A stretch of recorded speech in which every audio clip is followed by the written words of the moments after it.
Being a teenager, without doubt, is one of the more challenging times during anyone's life. I remember it well. Study stress, social awkwardness, discovering sex, trying to fit in at school. And that was all before the internet. In this video, I'm going to share some ideas about breathing that can help teens at home and at school. In fact, just about anywhere. We'll talk about sleep quality. We'll talk about dealing with stress. And I'll even show a breathing protocol that can help prepare for exams. All those times when you need to focus and concentrate and just calm down a little bit so you're not anxious or worried or stressed out about what result you're going to get. But before we get into the video, please hit the like button, subscribe to the channel, hit the bell so you don't miss out on anything. Let's get into the content. Let's start talking about sleep quality. The better you can sleep, the better you can perform during the day. And we know as teenagers that your body's changing, so you probably want to sleep more. Even if you are sleeping longer hours, getting a deeper sleep and better quality sleep is really going to help you at home, at school, and it's going to help you feel better as well. So the place that you need to start is how your bedroom is set up for sleep. Number one, make sure you've got a good, comfortable bed that you can actually get to sleep in. Make sure that your room is cool, dark, airy, and quiet. These are the basics of what we would call sleep hygiene. Now, the hard part, you have to make sure that you turn your screens off at least an hour before bed. I know that sucks, but the truth of the matter is if you keep pouring that blue light into your eyes, you don't give your nervous system time to just down-regulate, to start to switch off, to ease into restfulness so you can actually get to sleep. So, it's recommended that an hour before bed you turn off all your screens, TV, computer, phone, iPad, whatever else. If you have to continue looking at screens, maybe invest in a pair of blue light glasses that can help stop all of that blue light getting into your eyes, hitting your brain, and basically keeping you awake. After you've got all that sorted out, you can start to look at how you're breathing. Now, the short of functional breathing is breathe through your nose pretty much all the time. There are very few times when you need to breathe through your mouth. If you sing, if you talk for a living, as a teenager, you might talk a lot. I don't know, no judgment here. Now, it's quite easy to breathe through your nose during the day because you can become consciously aware of what you're doing. All you have to do is close your mouth. If your lips are together, you have to breathe through your nose. Now, just a quick aside, if your nose is blocked, check the description. There's a video that you can click on and you can watch the video to learn how to unblock your nose. It works most of the time. It might work for you. But let's continue anyway. Let's assume that your nose is working. There is one time when you can't be sure whether you're breathing through your nose or not, and that's when you're asleep. So I would recommend to you, enforce nose breathing when you're asleep by putting some tape over your mouth. The best tape I've found is called 3M Micropore. It's a paper tape. It's not too sticky, and it's not rigid like gaffer tape or masking tape or electrical tape or anything like that. It's perfectly suitable for mouth taping at night. Now, if that seems like it's too much, you can get some tape called myo tape, which actually goes around the lips and it's kind of elasticized and pushes your lips together. It's less confronting than taping your mouth up. And if you would like to get some of that, look in the description. I'll put a 10% off discount code in there. I don't get a commission from that, so use it if you would like to. Sleeping is definitely going to help you manage stress. This next exercise will help you even further. You've likely heard about how meditation can help you ease your mind, calm your nervous system, and do all of those wonderful things. That is absolutely true. Unfortunately, sometimes it's very hard to meditate, especially if you've got a racing mind. This exercise is an alternative to meditation. In and of itself, it's meditative, but it's not meditation per se. It's just breathing, and what we're looking to do is breathe slower, deeper, and lighter. I like to call this LSD breathing. Light, slow, and deep. So if you need to remember how to breathe well to reduce stress, remember LSD. Light, slow, and deep. If you can remember that, then at any time without having to worry about a particular protocol or pattern or anything, you can calm yourself down.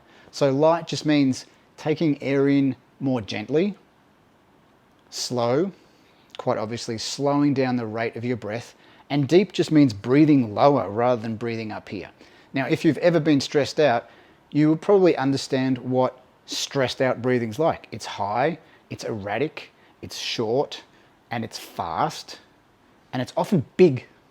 So you're taking in a lot of air very quickly, high. None of that is functional breathing. So by simply understanding LSD breathing, you can calm your nervous system down. But let's take that a step further. There is a pattern, or a practice I should say, called cadence breathing. It's sometimes called coherence breathing. And the reason it's got two names is the coherence part is all about relating your breathing to heart rate variability. And when you have good heart rate variability, positively impacts your nervous system. It adds to nervous system health and vagal tone.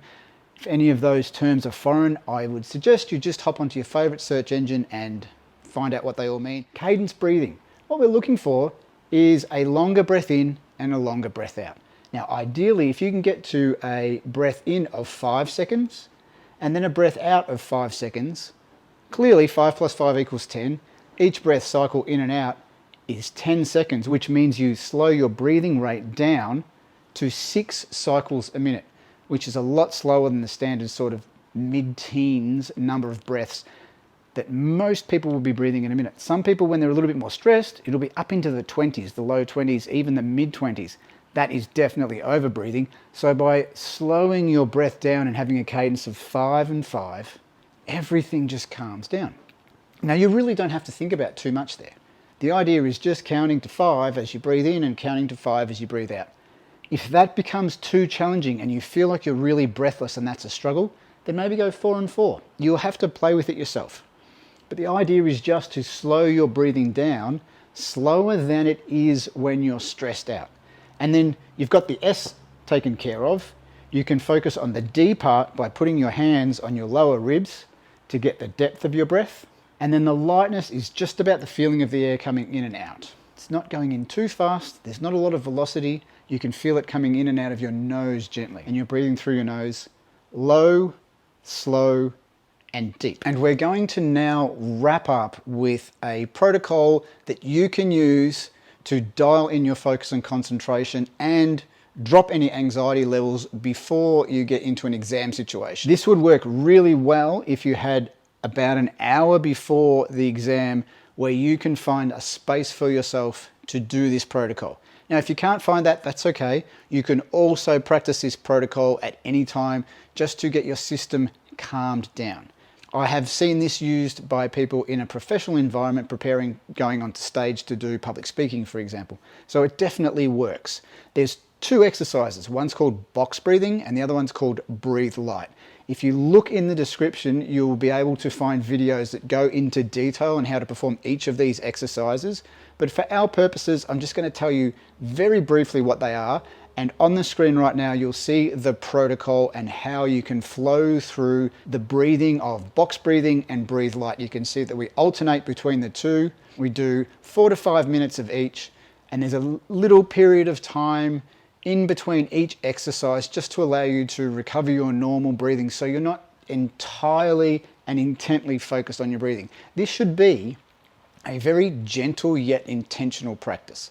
Box breathing is a simple pattern, 4-second inhalation, 4-second pause, 4-second exhalation, 4-second pause, and you just continue and repeat that for whatever period of time is suitable. In this protocol, it's going to be 4 to 5 minutes.